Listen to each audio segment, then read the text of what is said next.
Record. Well, hello and welcome.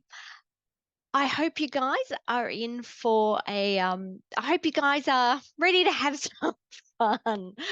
Righty. Oh, so tonight as we go along, feel free to type in chat. Let me know your questions as we go. I'll answer your questions as they come up because one thing will lead to another, and I want to make sure that you understand what I'm discussing as we're going through. I also want to let you know that I have prizes for participating tonight. I'm giving away the Menopause Awareness Replay Pack. So that is all 3 replays that you'll get for that. And you just have to participate to have a chance to win. So be good to see you. You're typing in chats and you have a good chance of winning. So I'm coming to you tonight from Sydney, Australia. If you could jump in, Jack, and just let me know where you're coming from, because I know that we had people register from all over the place, and I do understand a lot will be watching the replays, but it'd be interesting to know where everyone is who's live. Oh, wow, Northern Ireland. I knew it was far and wide. Welcome. This is fantastic. And we got WA. Amazing. All right. Well, today is actually Menopause Awareness Day for the whole Menopause Awareness Month. And the theme for this year is actually cardiovascular health. And I hummed and hawed about whether to talk to you today about cardiovascular health or not. And in the end, I decided to go with what the women in my questionnaire asked for. A couple of months ago, I sent out a questionnaire. What do you want to know? And let me tell you, functional foods was the #1 requested topic. So I'm super excited to be here giving you this information tonight, and I really hope that you find it valuable. So is everyone ready? Everyone got their drink? We're good to go? All right. Okay.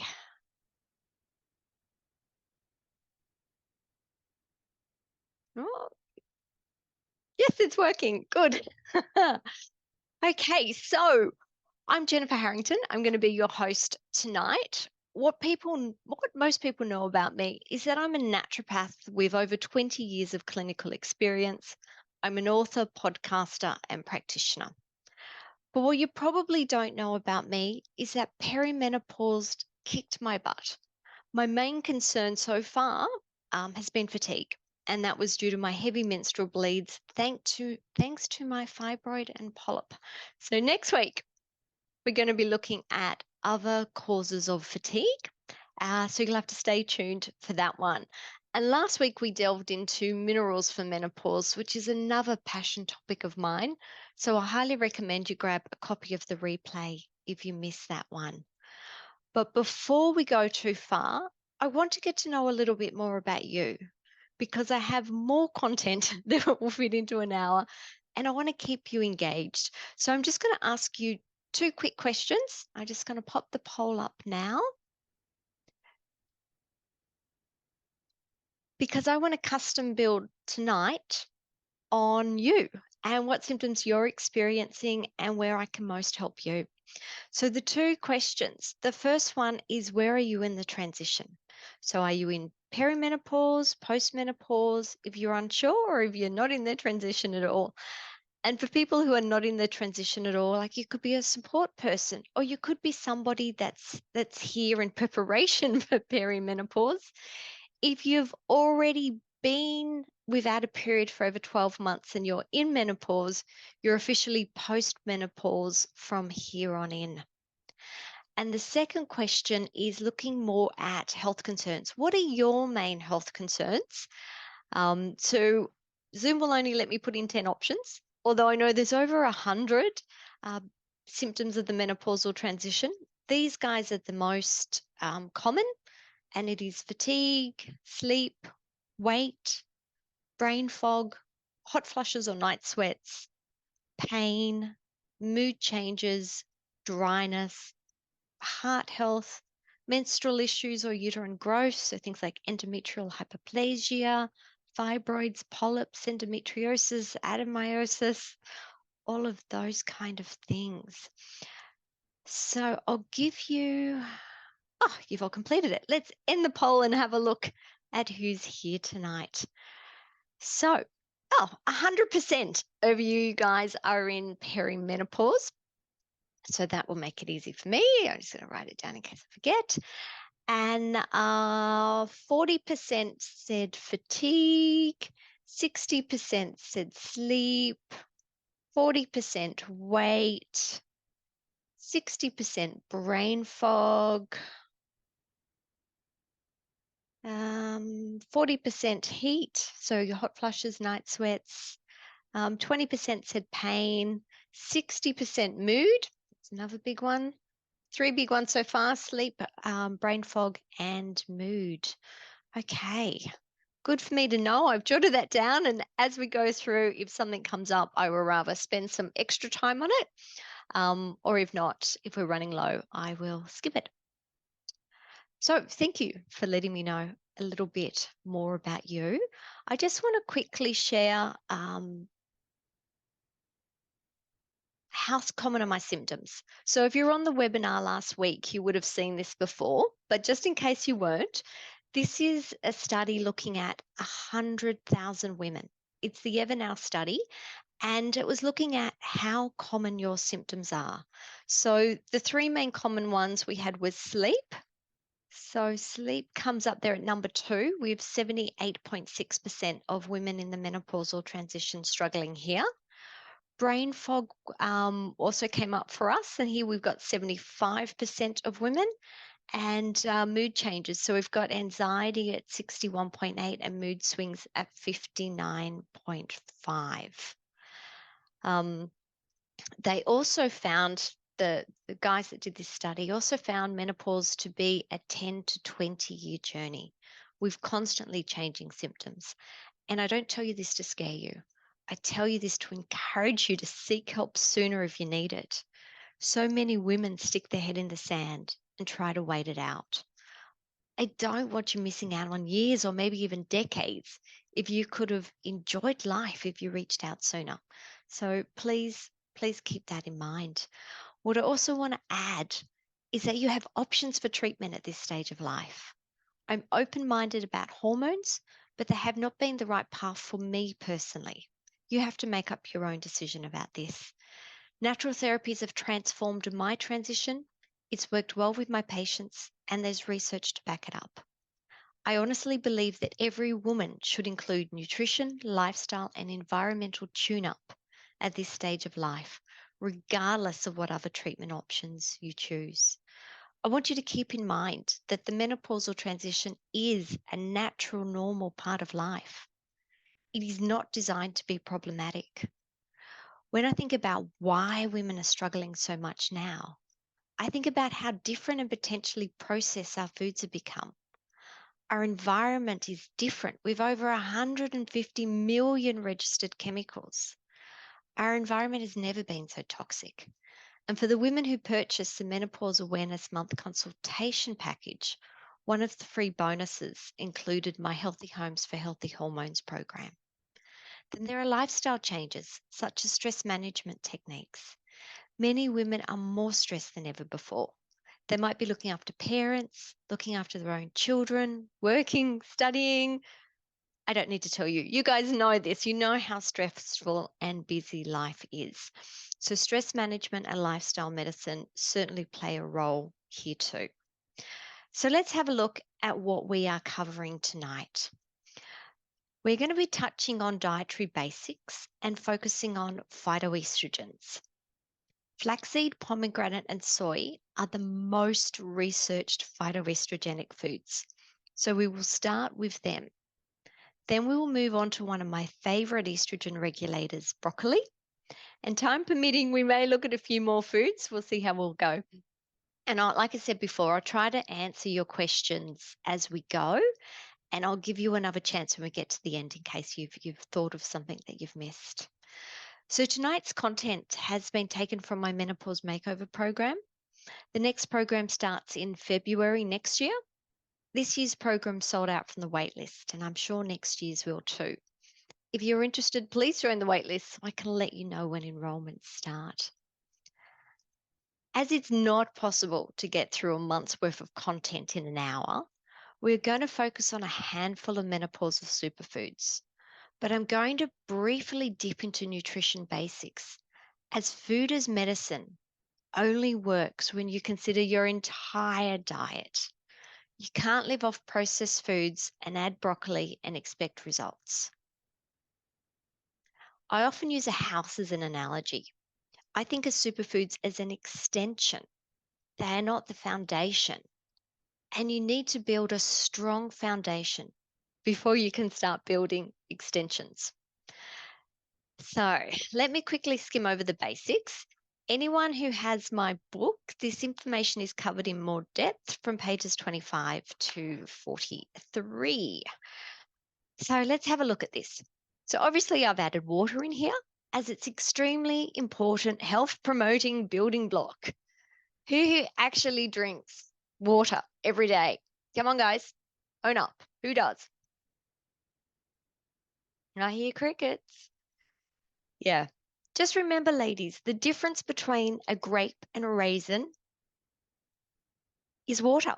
Hydration is one of the easiest ways to avoid premature aging. If you're wondering why there's a picture of a clock on the slide, it's because we also need to consider the timing of our meals. Have any of you heard of time restricted feeding or intermittent fasting? So I recommend all women start with a 12-hour feeding window with a minimum of a 3-hour break before bed.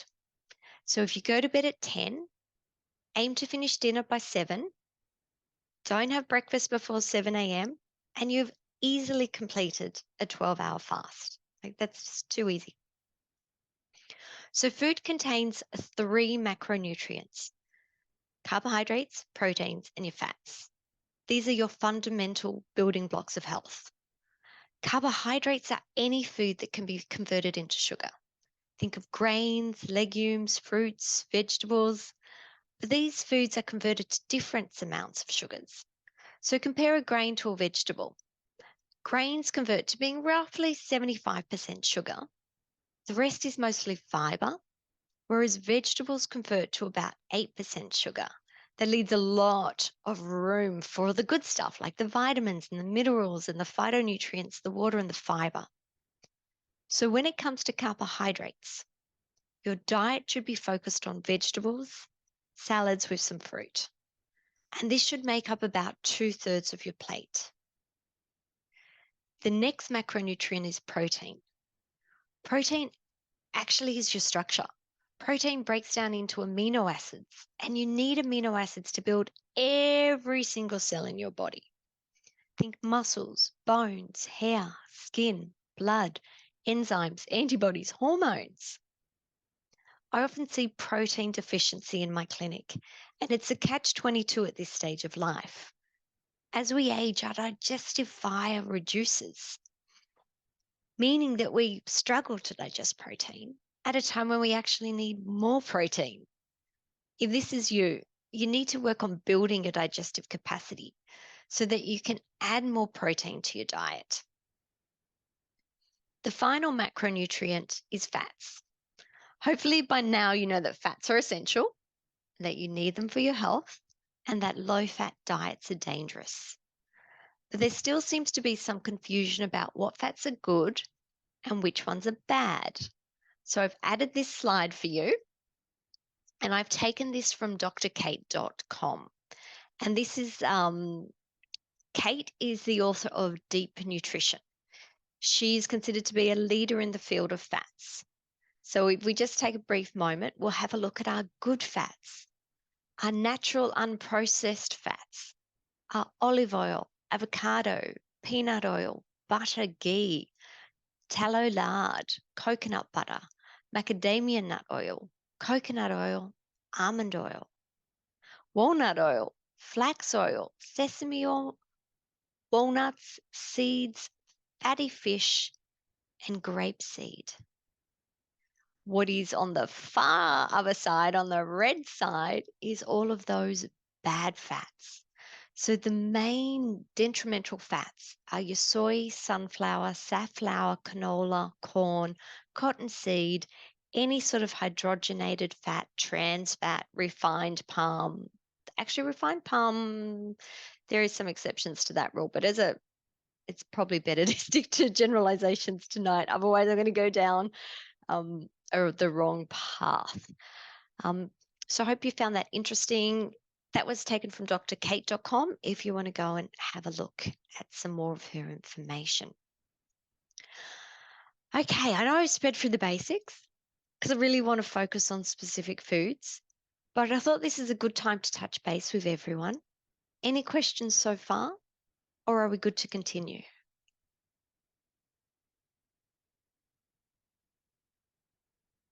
Okay, let's keep going. Phytoestrogen. And I'm assuming that's why you're all here tonight. You all want to know about phytoestrogens. These guys are compounds found in plants that have an estrogen-like effect in the body. They have a similar shape to estriol and have the ability to bind to and activate estrogen receptors. But rather than being estrogen enhancers, they are estrogen regulators, and their action varies depending on where you are in the menopausal transition. In perimenopause, which is where we all are, phytoestrogens bind to receptors and dilute the amount of available receptors for estrogen and may reduce estrogen dominance. In postmenopause, phytoestrogen bind to receptors and have an estrogen-like effect, enhancing estrogen levels. Healthy hormone receptors need the necessary cofactors to allow binding to the receptor. So there's some of these beneficial cofactors in this slide: zinc, iodine, vitamin A, magnesium, and B vitamins. Now, these are a cofactor that is required by the receptor in order to accept the hormone, estrogen or the phytoestrogen. There is also estrogen blockers, and we call these xenoestrogens. They're environmental pollutants that bind to the receptor so that it is not available, that there can't be that binding and the activation. So some of these blockers include pollution. So we've got chemical pollution, metal pollution, molds. We look at fragrances, pesticides, all of the toxins that you can think of out there. And this is really one of the reasons why I created my Healthy Home for Healthy Hormones program, was just to help women locate and remove toxins from their home and clean up their receptors so that they have the opportunity to have better hormonal function. And this is really what I think one of the key reasons why women are struggling these days. So you could be eating the best diet with lots of nutrients and phytoestrogens, but if you're still wearing perfume, or if you have Zea producing mold growing in your bathroom, or you're exposed to any of these environmental toxins and nothing seems to be working, it's possibly because you are blocking the receptors. So anyway, something else to consider is the health of our digestive system. So we need to consider your microbiome. And your microbiome is the collection of the living components, such as bacteria, viruses, protozoa, that are located within your digestive system. As the quote says, the effectiveness of dietary phytoestrogens is largely determined by the individual intestinal microbiome composition. So, if I take soy as an example, soy contains potentially beneficial ingredient diazidine. In order to receive the benefits of eating soy, your digestive system needs to be able to metabolize diazidine into equal, which is the active constituent at the end. If you can't do this, then you don't receive the benefits of eating soy. But more on soy when we talk about individual foods. My point is that health begins in the gut. If you are having digestive complaints, start here and prioritize this over any other symptoms because it's linked to everything else. There's a gut brain axis for all of those women that were said they had brain fog. There's a gut thyroid axis, a gut heart axis, a gut skin axis, etc. It's really the core. So, phytoestrogens, let's have a look at some of these yummy foods. So, phytoestrogens are found in nuts. Think things like almonds, cashews, pistachio, walnuts. They are found in seeds like flax seeds, sesame seeds, sunflower seeds. They're found in legumes. Think soy, chickpeas, black beans, mung beans, lentils, red kidney beans, split beans. They're found in fruit like apples and pomegranates and grapes and berries. They're found in vegetables like broccoli, cabbage, celery, carrots, sweet potato, alfalfa. It's found in garlic, in coffee, and in herbs. The two big herbs that I tend to think of with phytoestrogen are turmeric and sage. So you can really see that if our plate is two-thirds vegetables, like you more than likely going to have a plate full of phytoestrogens. So there's a lot of natural plant-based foods in that list. So I'm going to start with my personal favorite phytoestrogen, and that is flaxseed. Flaxseed contains the highest amount of phytoestrogens in the form of lignans. They actually contain 800 times more lignans than any other plant food. The biological activity of lignans again depends on the health of your digestive microbiome. A healthy microbiome will metabolize lignans into methoxylestradiol, enterolactones, and enterodol. The use of antibiotics and cigarette smoking will reduce this, while coffee, tea, and fiber actually enhances its production. And some of these end stage products are actually protective against hormone sensitive cancers.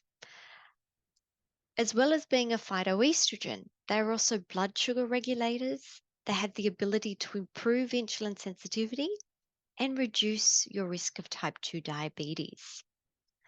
Flaxseed is also the richest plant source of alpha linolenic acid, which is a healthy one. Other active ingredients include fiber, protein. You've got various vitamins like A, B, C, and E, and you've got some minerals in there as well, like magnesium, calcium, phosphorus, potassium, iron, copper, manganese, and zinc. So to get the recommended dose, so what we're looking at is just 2 tablespoons. It's recommended that you buy the seed whole and that you grind it freshly. So I've just got a cheap IKEA coffee grinder that I put my seeds in. So I pop them in there, grind them up. If you've ground up more than what you need in a day, then you need to store it in a dark, airtight container and keep it in the fridge and ideally use it within the next 3 days.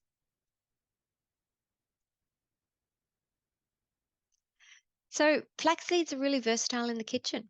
You can sprinkle them over your salads, you can add them to smoothies, you can make a breakfast cereal out of them, or make crackers or even protein balls from them. So if there's one thing you take away today, I want you to consider taking 2 tablespoons of freshly ground flaxseed in your diet daily. It is the cheapest food we will be discussing today. It is readily available and there are so many benefits. Any downsides? Actually, has anyone ever had a bad experience with flaxseed? Let me know in the chat if you had. Like the only downside I can potentially think about is the fiber content. Extra fiber, extra bowel movements, which could be a good thing depending on how your bowels are functioning. But if you do experience any digestive upsets, stop it for 3 days, then considering restarting at a half dose. It might have just been too much too fast for you. If you have any allergy type symptoms, stop. Anyone can be allergic to anything, but as a general rule, flax is a very, very low allergy food. Easy enough. Who's going to give that a try? All right, let's move on. Next one is pomegranate. So, In the Middle Ages, herbalists used to believe that the plants look like the body parts they treated. This is called the law of signatures. Anyone want to guess what pomegranate might be good for?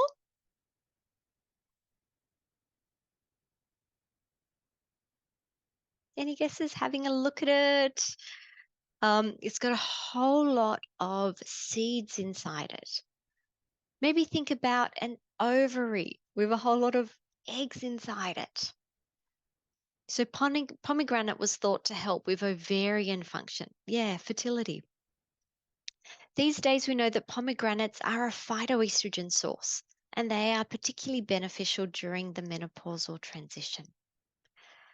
You ready for it? This is a big, long list of benefits. So, what I want to point out, you don't get these benefits from having it once.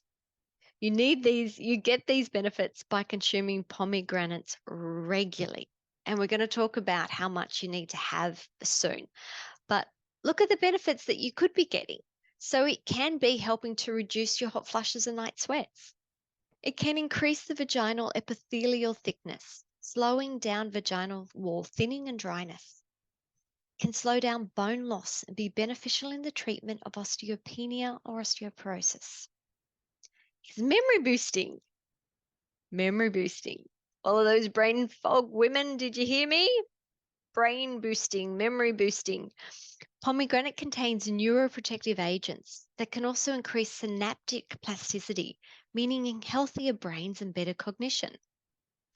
It improves cardiovascular health by lowering cholesterol and triglycerides, thinning the blood, reducing blood clots, and reducing the formation of plaque buildup. It is the world's highest source of omega-5. Who's heard of omega-5 before? Most of us have heard of 3 and 6 and maybe 9, but I'm also here to tell you there's a 5 and a 7. So, omega-5, let's see if I can get this out. Omega-5 is a peroxime proliferator activator receptor gamma antagonist. You still don't know what it is, do you?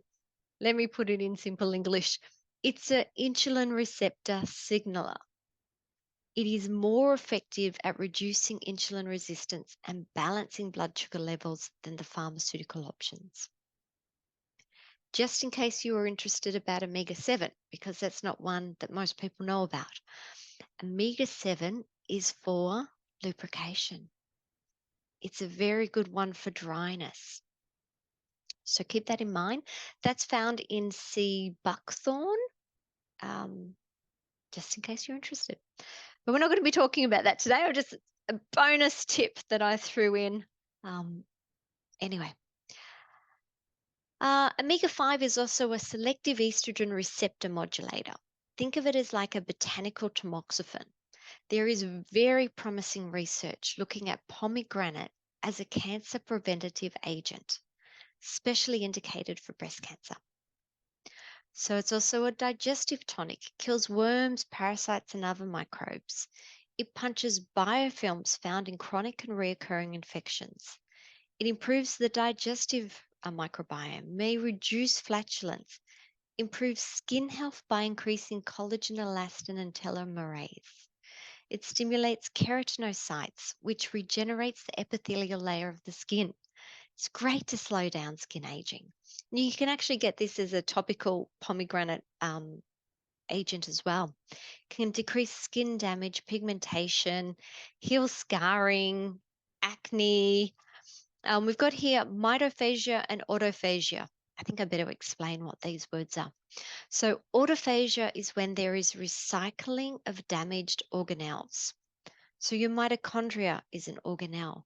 So mitophagia is the recycling of worn out mitochondria. Mitochondria are your little battery cells. They produce energy. So it's really beautiful nutrient for energy production. And actually, if you're using it for a mitochondrial tonic, it's probably one of the times I would consider using it as a supplement rather than using it as a food. But most of the time, like I'm here tonight to talk to you about food. So Just added that in there. So it's mood regulating. So moods were also a top one on the list. May accelerate weight loss, improves and protects kidney function while promoting detoxification, is an immune stimulant, is antioxidant. It is the most powerful antioxidant fruit. It contains a whole lot of vitamins and minerals and antioxidants, but you guys want to know, how much of it do you have to have? The key question. So the dose is a quarter of a cup of arils. So arils are the little fruits. So you can see like there's a seed with the fruit on the outside. So you can have a quarter of a cup of those, or you can have half a pomegranate. Um, Depending on where you are, whether they grow, I bought organic pomegranate arils before, where I just take a scoop out and put it in my smoothie. If it's fresh and available where you are, grab the fresh ones, chop it in half for today, half for tomorrow. The seed. So in the very middle, I said you've got the fruit and then you've got the seed in the middle. The seed contains the oil. So make sure you chew on the seeds. Each part of the fruit contains different ingredients. If you can tolerate the bitterness of the peel, I can't, full disclosure. You can put the whole fruit into the blender, but it's just too bitter for me. But if you like bitter, it might be all right for you, or maybe you want to put a little bit of the outside. So just to let you know, I mentioned the seed has the oil, the fruit, or if you're buying juice, pomegranate juice, contains the polyphenols, the vitamins, the minerals, and some choline. Choline is so important for brain function, but actually cellular function as well. The peel contains polyphenols, the antifungal and the antibacterial components, hence it's so bitter. And the bark and the roots are the antimicrobial and anti-worm component. Um, I've never eaten the bark or the root. I've only ever had it as a supplement. It is just beyond bitter. I'm not, I'm not willing to go there, and I'm generally pretty brave. So look, pomegranates look and they taste great, especially in salads, sprinkled over vegetable side dishes. I went out for brunch on last Sunday, and my local cafe served my poached eggs with a scattering of pomegranates over it. It was just so different and so yum. So put it out there. You're only limited by your imagination. Add them to everything. Just make sure you chew the seeds. All right. Soy, the most controversial phytoestrogen. Yeah, you'll find sources that recommend it and others that don't. So let's break it down. So soy is a phytoestrogen source. Absolutely. It is the highest source of isoflavonoids. It contains the main isoflavonoids dazodine and genistein. When we were looking at the microbiome before, if you can imagine people living in different parts of the world consuming different kinds of diets, create a different microbiome. So we can see if you have an Asian background and you're eating traditional Asian style foods, then the research is saying 50 to 60% of you can eat soy, break it down to diazidine, break it down to equal, and get the beneficial results of it. But if you're not, maybe you're not. Looking at Anglo-Saxon women, only 20 to 30% of us can make that jump. So with soy, you can actually buy equal, the end ingredient, as a supplement, but I'm not necessarily recommending that. I'm just letting you know that just because you may be consuming soy doesn't mean that you're seeing the benefits. And maybe you've heard people talk about soy before. Maybe you've had a high soy diet and have still had hot flushes or menopausal symptoms.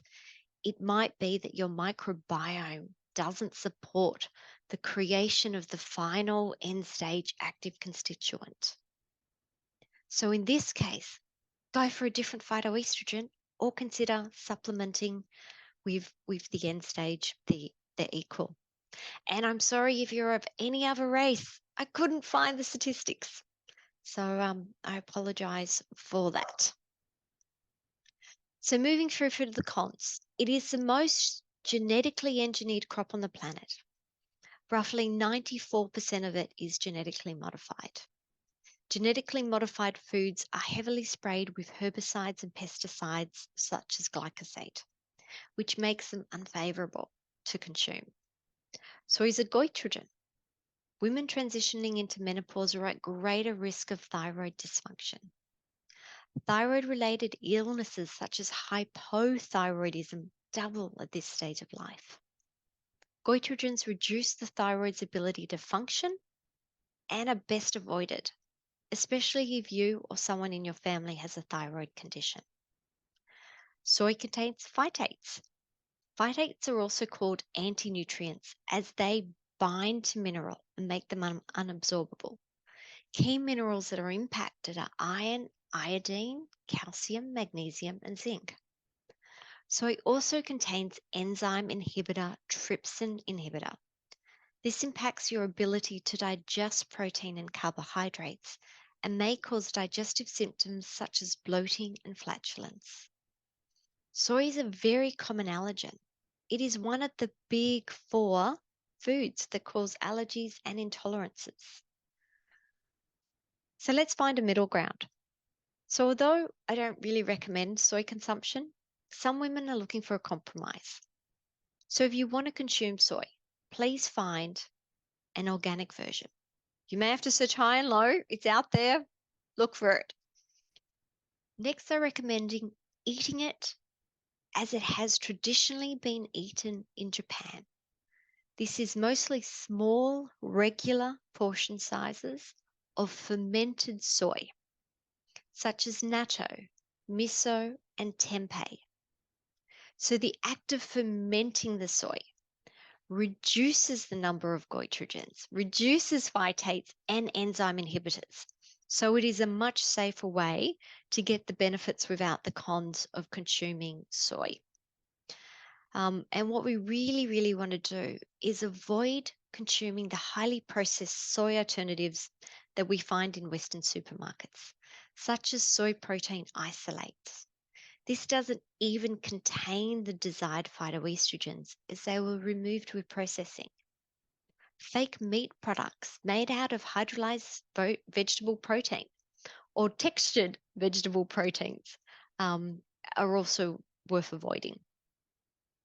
So I hope that's cleared up soy. Um, if it hasn't, please ask me some questions. Okay, moving on. Broccoli. I hope this doesn't get too technical. I'll see how I can break this down for you. So broccoli contains glucosinolates, and in the presence of a digestive enzyme called myrinosinase, produces sulforaphane. And sulforaphane is the most active broccoli constituent out there. I love it. It does over 2,000 different things. It is a super nutrient. And then we have glucobrassicinin, which converts to indole 3 carbinol, which some of you may have heard of. It is available as a supplement, but it's unstable. I don't use it. But we can get some conversion of I3C into DIM, diindolylmethane, and that is stable, and I do sometimes use that. And that is the second most researched active constituent from broccoli. Now, these actives are really helpful for estrogen metabolism. So during phase 1 detoxification, estrogens are converted into 2-OH, 4-OH, or 16-OH. 2-OH is considered the good pathway. This is where we want to go. The 4 pathway is the most dangerous and potentially carcinogenic pathway. 16, I like to think of as the midway. It can stimulate tissue proliferation. You've got to remember estrogen is a growth hormone. But it's less likely to be cancerous than the 4 pathway. So one of the reasons why I love sulforaphane is that it redirects estrogen detoxification and sends it down the beneficial good 2 pathway. So when I did the poll at the beginning, everyone that was here said that they were perimenopausal. In perimenopause, many women go through a phase of estrogen dominance, and it can be estrogen dominance that your estrogen's higher. It can be progesterone deficiency. It can just be that you're not ovulating, so therefore you don't have the progesterone to put on the brake. I see estrogen as the accelerator, progesterone as the brake. So sulforaphane is wonderful to help manage your estrogen levels and to get you detoxifying and excreting them in a safe way. Hope I haven't lost anyone. I hope that made sense. But you can see broccoli contains so many other beneficial nutrients like carotenoids and chlorophylls and vitamins and minerals, quercetin and amino acids. So lots of therapeutic ingredients there. It's the flavonoids that give broccoli its phytoestrogenic qualities. So it also has so many different actions. Like I said, over 2,000 of them.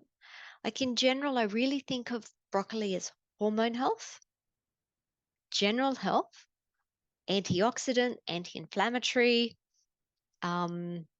But you might pick some of the other ones out. Like I know many women don't want to use antibiotics for H. pylori.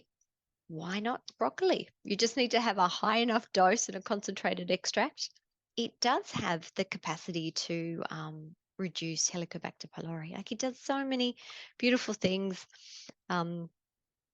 Yes. So who wants to guess how much broccoli you have to eat to get a therapeutic dose?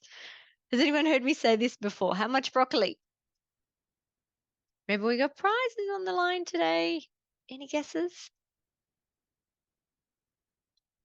Too much. Yes, that is the correct answer. Too much. I love it. So the therapeutic dose is 500 grams, which is roughly 2 heads of broccoli daily. I'm not doing that. Luckily, we can use broccoli sprouts, and broccoli sprouts have 10 to 100 times more actives. That definitely sounds doable, doesn't it? Fermented broccoli turns glycosinolates into sulforaphane, bypassing the need for myrosinase.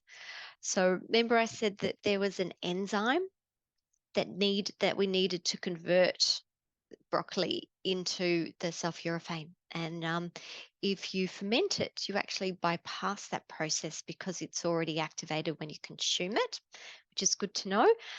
Mustard is also a source of myrosinase, which is handy to know. So if you are having a broccoli salad or even just some steamed broccoli and you want to pop some mustard over it, nice, tastes good. It will also help with the beneficial components. So let's talk about some of these cautions for you. So it's best to eat broccoli lightly steamed, stir-fried or fermented. The glycosinolates found in broccoli may have a goitrogenic action. So we don't want that. We spoke about soy having goitrogenic actions. Broccoli can do as well. And what this means is that it's inhibiting iodine uptake and the thyroid hormone formation. So in this case, by heating it or fermenting the broccoli, you deactivate the goitrogenic activity. But cooking also reduces the nutrient content. So steaming or stir frying under 5 minutes is good, but boiling, microwaving, longer steaming, high temperature blanching, and freezing can destroy the enzyme, the myrosinase. So keep that in mind. If you're having frozen broccoli, really do put some mustard on there to help you get some more actives from it.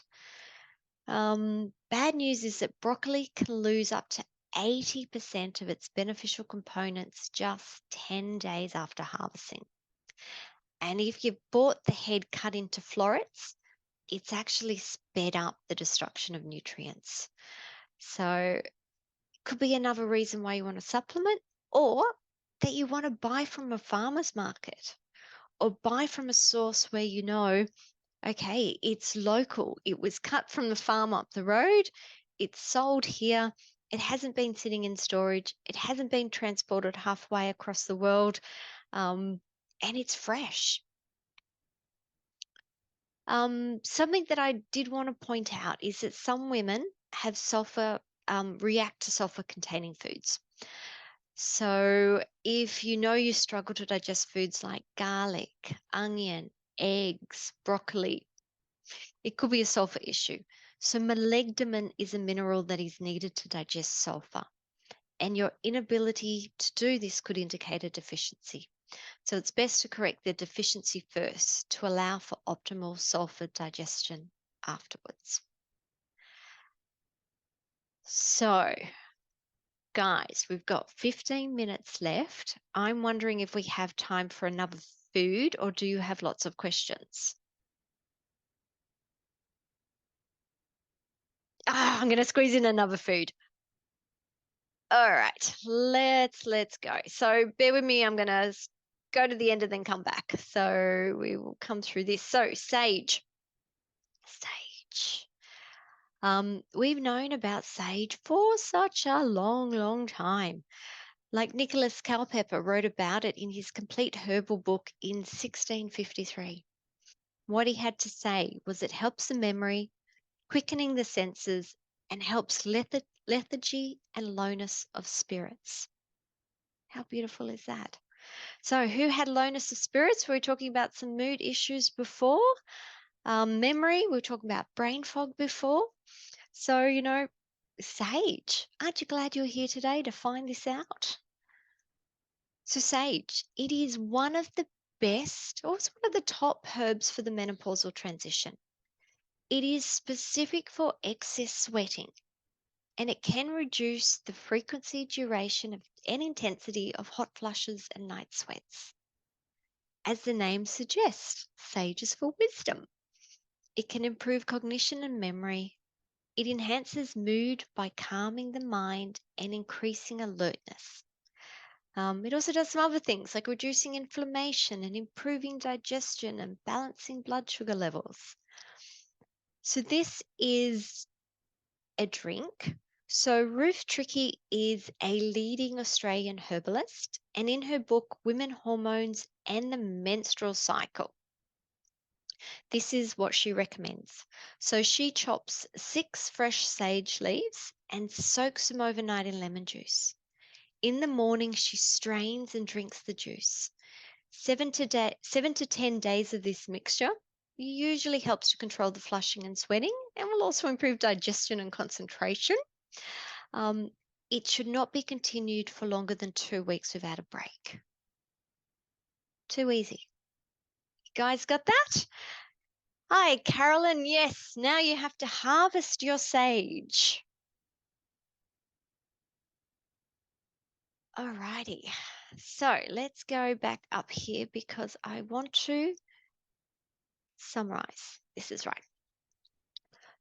So phytoestrogen therapy is very effective. If it's not working for you, it's for one of these 3 reasons. So it can be that you're not eating a balanced diet with regular being the key word, regular consumption of phytoestrogens.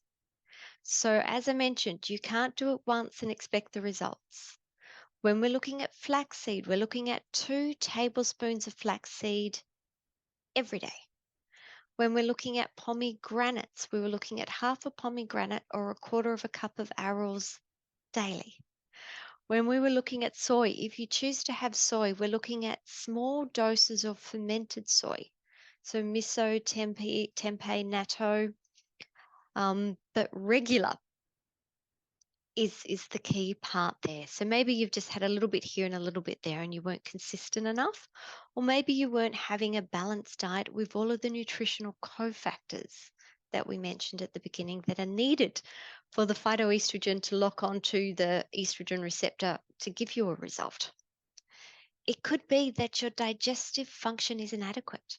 We really need to have the acid and enzymes to break down the food in the first place.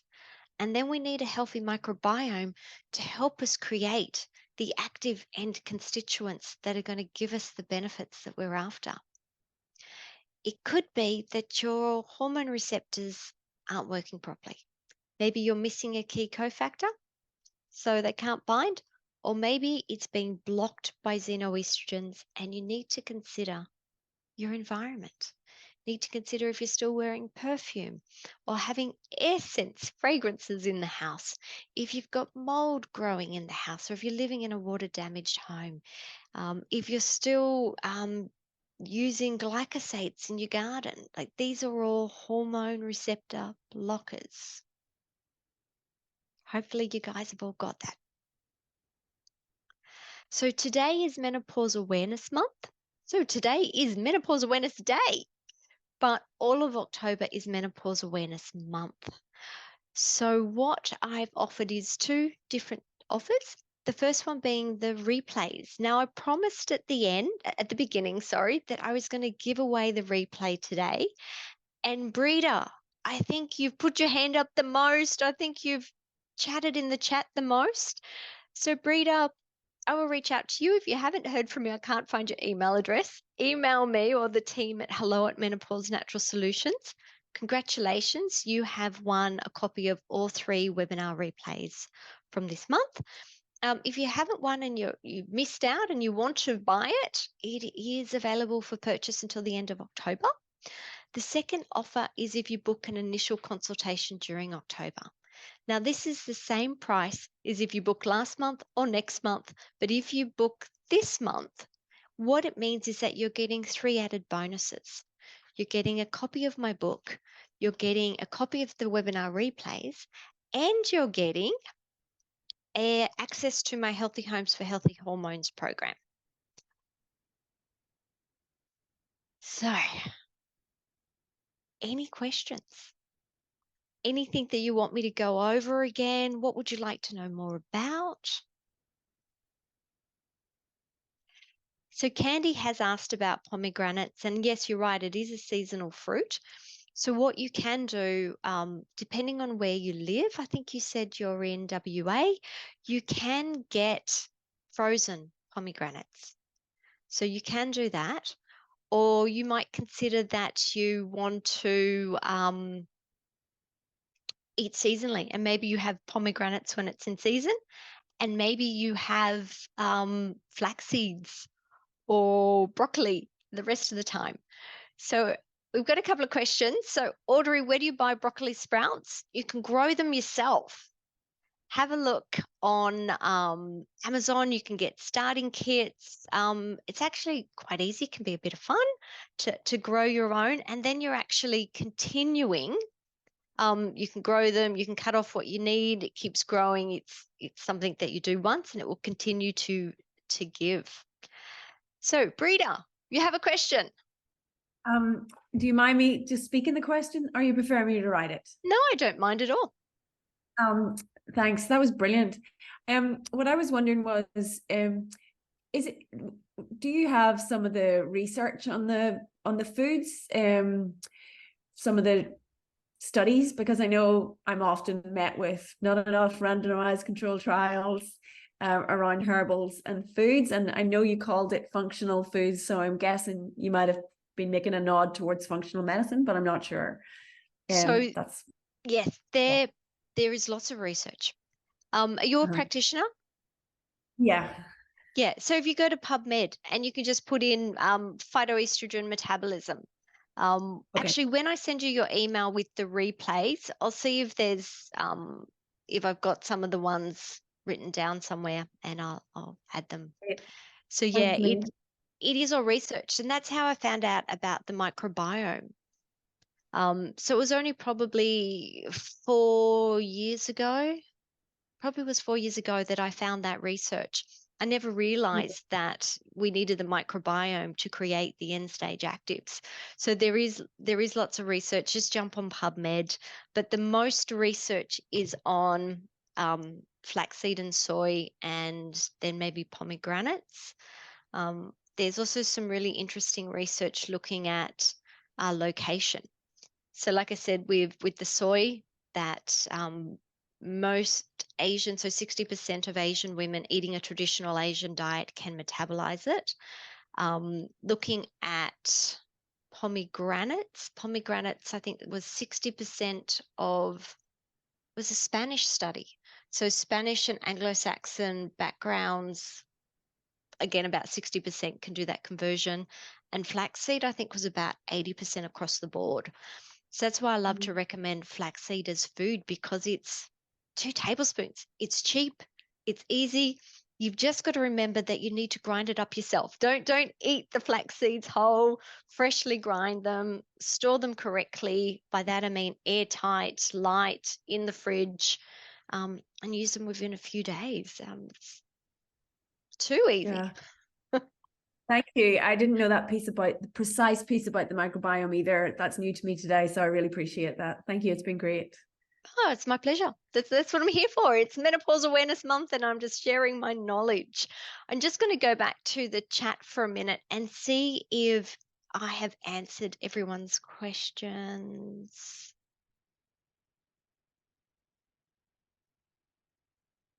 Ladies, is that it? There's nothing more you want to ask me? Pick my brain why I'm here. Well, anyway, I want to remind you that next week I'm back. Next week, we're going to be looking at midlife fatigue. So I hope to see you there. All right. Good night or good morning, depending on where in the world you are. And I will be back next week for more. Bye.